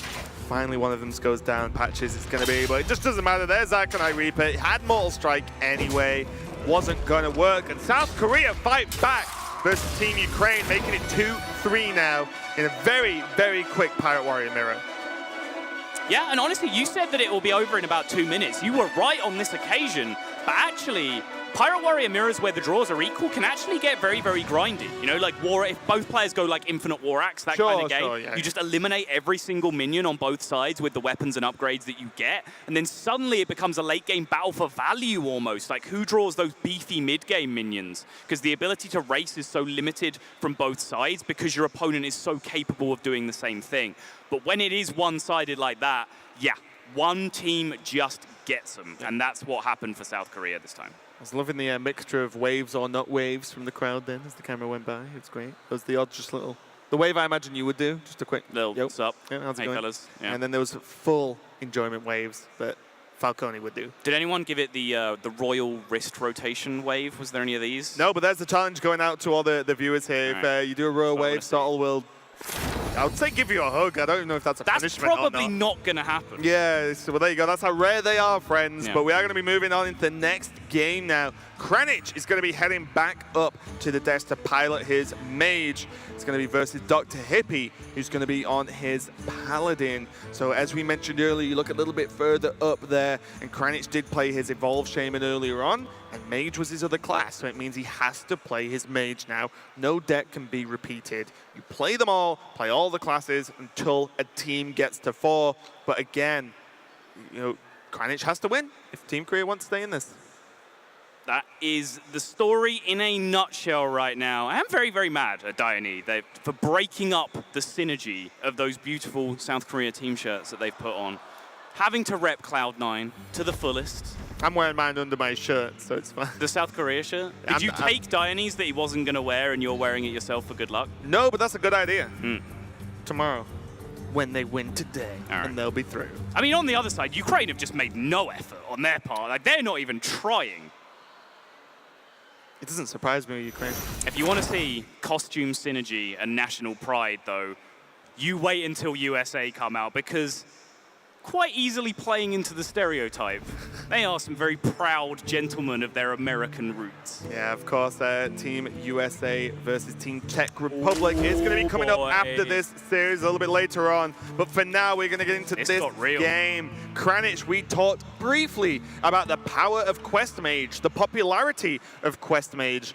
And here we see Kranich and Team South Korea are going to be bringing it, and Ukraine look like they are bringing Murloc Paladin. And I feel like you kind of throw the knife up and see where it lands with this one. South Korea have to land the Doomsayers, have to land the Freezes to have any chance. Murloc Paladin, believe it or not, one of the fastest decks in the game if it can curve the Murlocs out. But if the Quest Mage does just completely blow Dr. Hippie out of Murlocs here, then the Paladin often doesn't run any card draw. Did Ukraine keep Righteous Protector with Rockpool Hunter in hand? Did they keep those 2 cards? Because that's actually a little strange to me. It depends how many 1-drops they're running, right? It does. I agree, but if there's 4, I still like looking for them. Okay. Maybe they just want, I am playing a minion on 1, I am playing a minion on 2, because often Quest Mage cannot deal with it. Argent Squire into River Croc, is that good enough? Oh yeah. River Croc that evolves into a bigger Croc because of War Leader. Sure. I honestly, like versus Quest Mage, I do anything I can to make sure I'm hitting them every single turn, because that's how you win. If you give Quest Mage time, Quest Mage has a OTK that is guaranteed eventually. Now they are going to have a talk about this. This is Redemption versus Eye for an Eye for me. Redemption is the tempo play to try and beat them up. Eye for an Eye is one of the few things that can interact with Quest Mage's win condition and shut it down. Our team, South Korea, playing Disguised Toast version with the Voodoo Doctor. Yeah. We're gonna find out, hopefully. But yeah, that's true. If Eye for an Eye is up, They take it. and South Korea's at 1 health, it doesn't matter how much they could OTK their opponent, they have to hit their opponent, which then hits them in turn to game. And in that position, it does not even matter if you have an ice block in play, because the ice block is not available to proc on your own turn. It's really funny playing against Quest Mage because you just ignore their minions 100% of the time. Oh, yeah. You literally just go face every turn.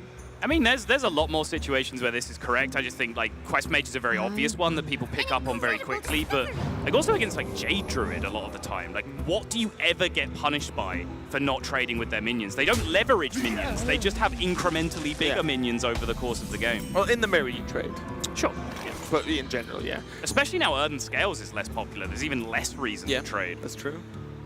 Now the War Leader just seems like the easy on-curve play. The Divine Shield is gone from the Protector, so he's not going to gain +1/+1 from the Rallying Blade either. Kind of a tough one. You could go Rallying Blade, but again, do you really want to trade into this, or do you just want to hit him for 4 this turn, 5 with the Protector? I like the War Leader.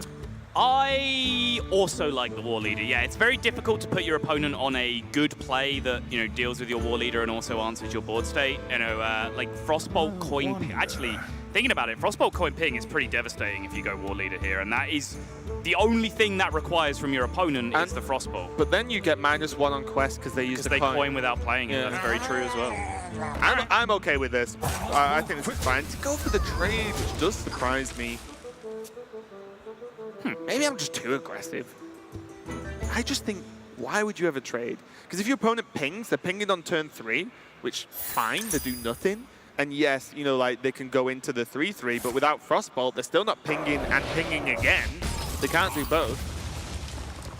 So confirmation comes through to Ukraine that they are, in fact, playing against Quest Mage. You saw just a little murmur and them all turn towards each other. Now then they got that confirmation, just adjusting their game plan to that knowledge. But this has not been the backbreaking start that they need.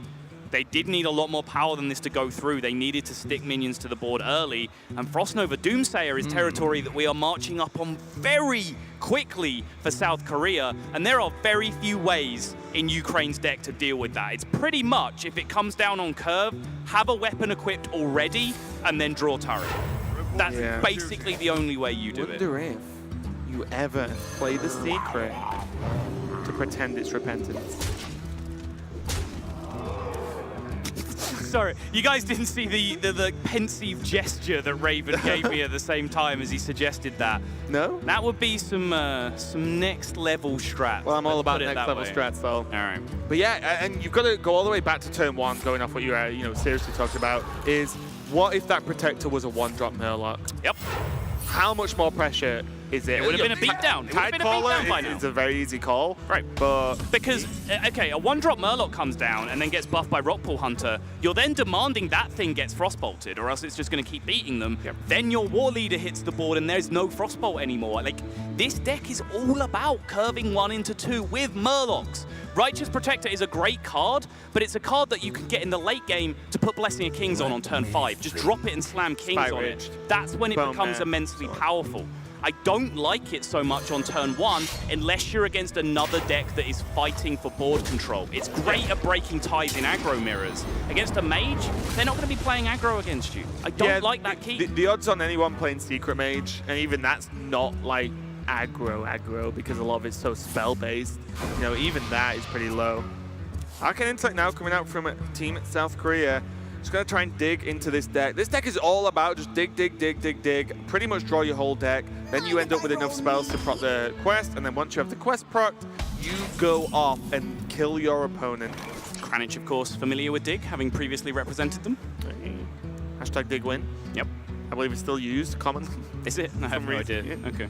Well, whenever like Chaki, Kranich, Green Chief do anything, just hashtag dig win. All right, yeah, I like that. That's a good meme. Rating out of 5 would you give that meme? At least an 8. Great. Yeah. hoard is going to get cleaned up. Again, this trade is a little bit more straightforward because if the loot hoarder goes into the Megasaur and then Blizzard comes down, then you're losing minions for no fun there. Right. And Megasaur is actually kind of hard to deal with. But now we get to the Cold Light Oracles, and these bad boys are kind of insane.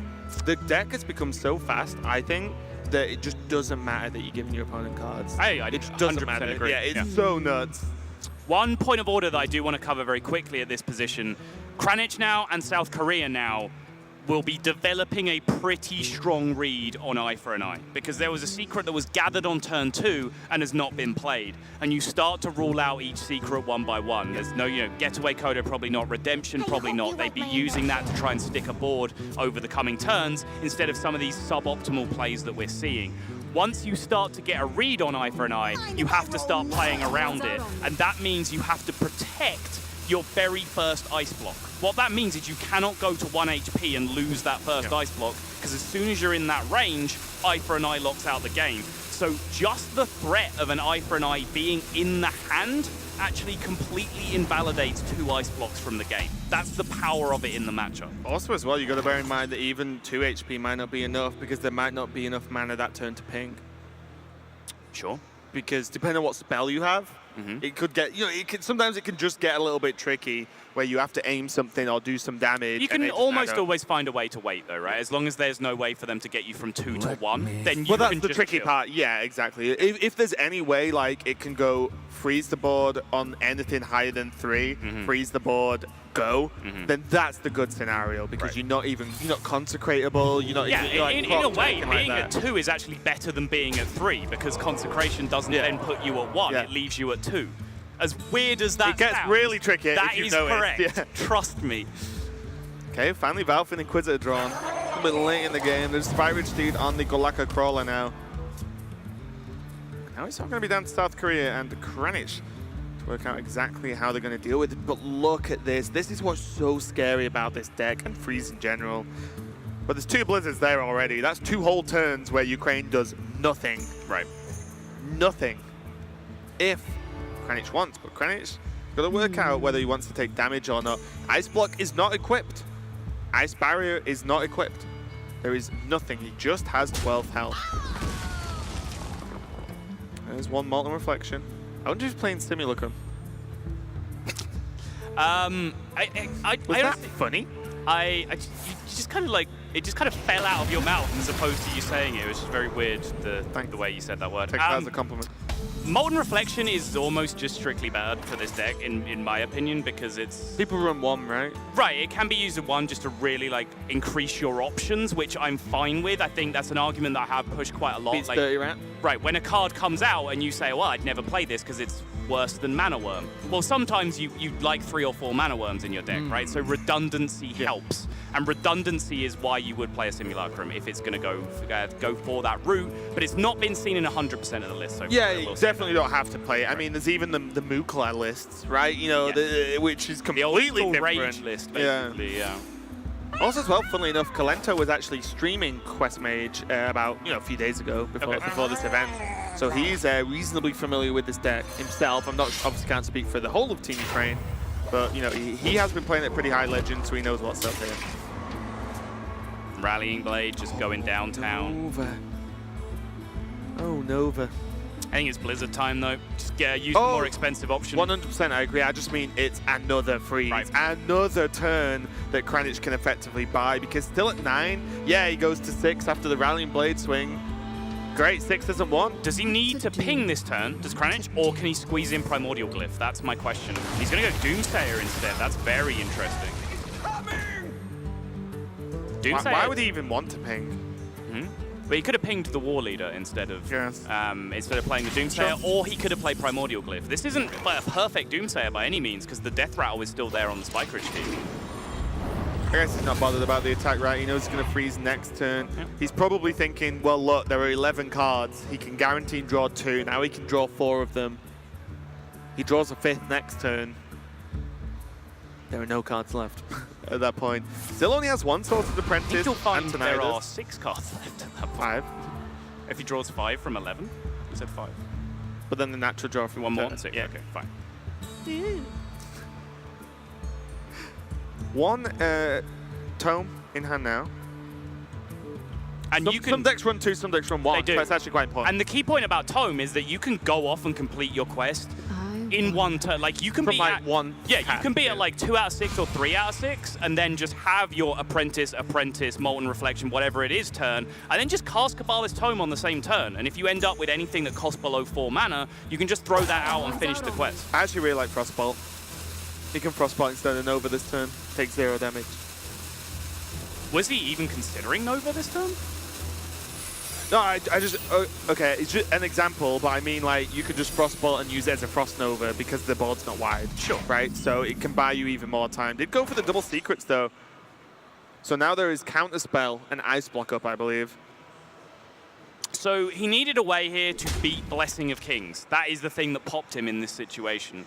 So Counterspell, like Frostbolt would have done it as well. Yeah, I was going to say, but like Counterspell is just another answer to stop that from happening, and there aren't too many high-value spells in this deck. And remember the point I made 4 or 5 turns ago. There is a card they are pretty sure they need to play around here, and that is Eye for an Eye, which again leans towards Counterspell being a great pick.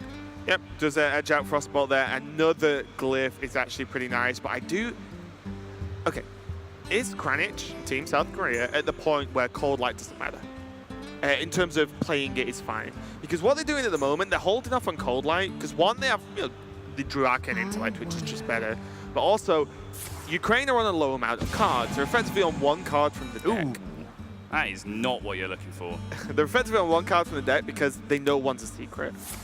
If they Cold Light, it gives Ukraine more options. But if they Cold Light, they're pretty much going to win because they draw the deck, right? Right. Like, I'm wondering how long South Korea wait because these options aren't exactly great. You know, like the Tome for full mana, now another pick here. It's not as cheap as it could be if they use the Tome in the combo. It's a tough one. And it was a really terrible Kabbalist Tome. The actual text on the cards is actually borderline irrelevant in a lot of situations. Yeah, it's the mana card. You just want them to be as cheap as possible, and they got 21 mana's worth of stuff out of their Kabbalist Tome. Not what they are looking for at all. Might be able to Glacial Mysteries a 1 Ice Barrier in the deck. Hey, it might happen. Gain that sick, sweet, +8 health. Okay, well, you know, again, this is what I said pretty early on, actually, that the quest mage gets to the point where they just freeze, dead. And that's just the game, and we might see that happen right now. Archaeologist, not the best draw unless there's a barrier, but barrier without a freeze is on this many minions suddenly. Oh, it's not too bad, actually. Counterspell. Small point of order, I do want to talk about the Counterspell again very quickly, because you might just say, why is Dr. Hippie not just throwing this Consecration out? Why are Ukraine not just dealing with what they're fairly sure is a Counterspell by now as soon as they can? Well, the answer to that is they can then play a second Counterspell, can South Korea, and then Ukraine are stuck in a position where their Eye for an Eye isn't usable again. So Ukraine are very much looking for the spot where they can Consecrate, use that to break the Counterspell, and get South Korea to 1 HP, and then drop the Eye for an Eye immediately before a second Counterspell comes down. Those are a little bit better. That was a slight improvement, yeah. Merry Christmas, everyone. As there's approximately 1 million secrets in play for Kranich, and he didn't even play the mysteries either, so does now have the quest done. So this is not going to be a quest mage game where you see the quest procced and used and then comboed in the same turn. So what do we have up right now? We have Counterspell, Ice Block, Vaporize, and Ice Barrier. Ice Barrier, right. Yep. Tyrion, again, it's just slow. This is the problem of the Blizzard, the Frost Nova. It's just like you buy so much time and there's so much draw in the deck. It's very difficult indeed. You wonder now how possible he's just not doing a crazy combo. Just using Time Warp. How far just Time Warp gets you as Kranich. Counterspell does go down.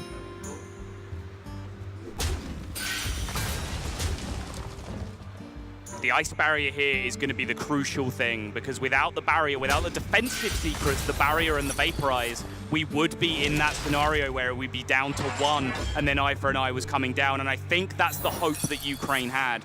But with 4 secrets in play, it seems monumentally unlikely that this was going to be the case. It would have to be, what, Mana Bind instead of Barrier, and all the others, exactly, for that not to be Barrier. So I think there's only Mana Bind that wasn't around.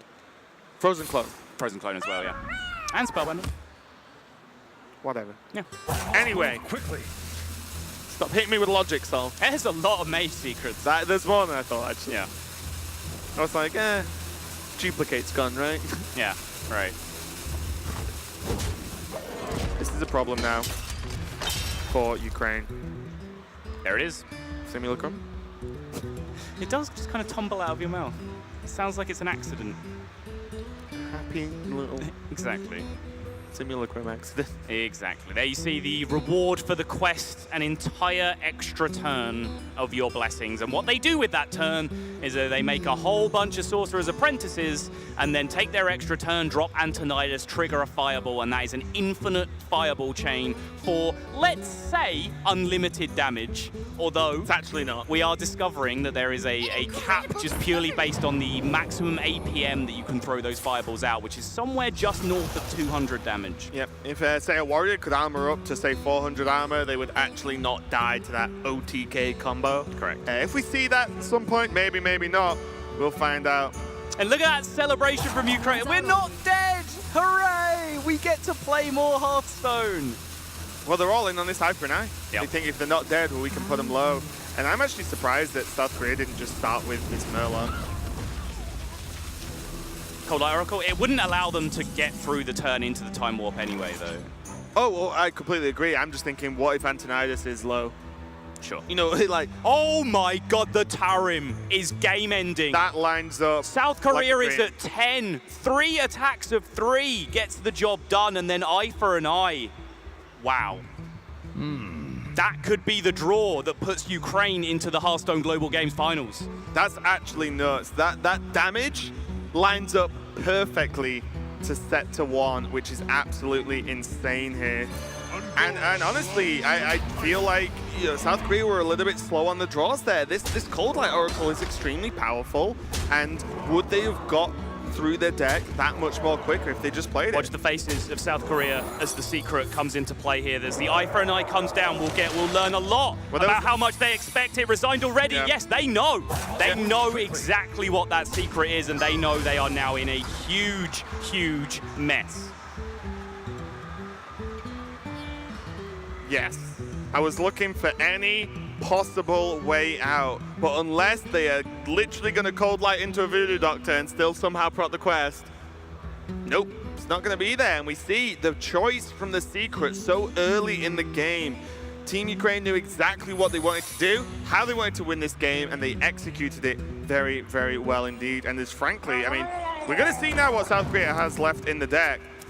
And now maybe they're just... There's a Kodo that could have farmed either of the Doomsayers that have hit this game. That's nuts. You know what is interesting though? Go on. This might be a final dig at Ukraine, because now Ukraine's opponents know there's a Kodo in the Paladin list. That's They're very just true, making yeah. them draw cards and be Right. like, you know what, you might beat us, Punish. but we'll have our final laugh at some point.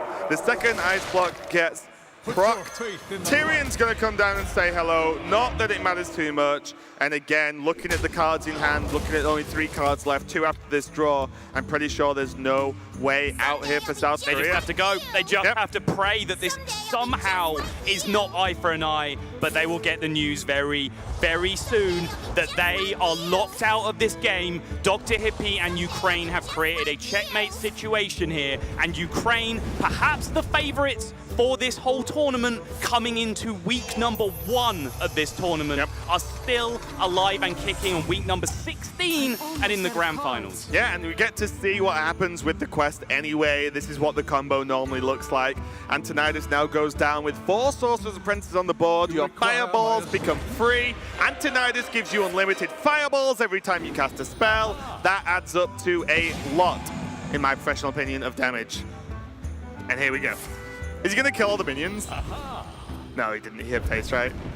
And that's going to be it. He does go for the face. He had to go for it for Team Korea, but it wasn't enough. And Ukraine take the first semi-finals here, and they're going to be moving straight on to the finals tomorrow against the victors of the next match we've got coming up. Very, very solid performance from Ukraine. And I, one more time, want to say that I felt like one of these teams had a rougher road to get here. The team that have been challenged, the team that have been battle-hardened the whole way through this were Ukraine. Don't want to take any